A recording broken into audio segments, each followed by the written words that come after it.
Magandang araw mga kachismosa. Pa-intro nga din. Ako nga pala si Neb.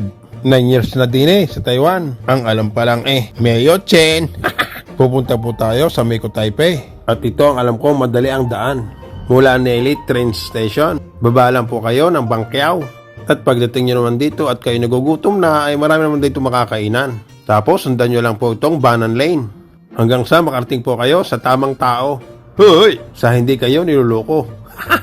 Pag nasundan nyo naman po ito, ay dini naman kayo pumila sa Taipei Nangang. Tapos hanapin nyo naman po din ang BL15.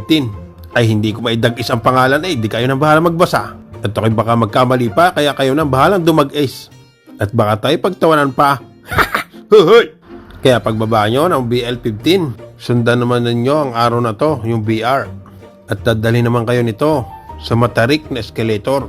At huwag mo na subukan tumingin sa baba at baka ikay malula at maalala mo lang mga mali mong nagawa.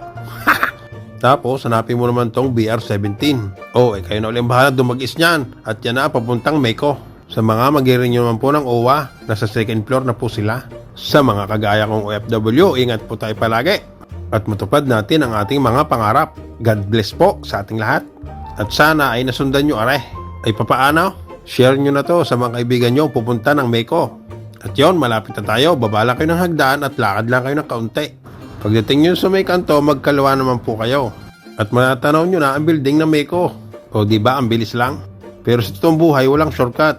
Kailangan mo muna maghirap para makamit natin ang ating tagumpay. Ay hanggang dito na lang muna mga kachismosa. Ingat kayo palagi. God bless. Love you.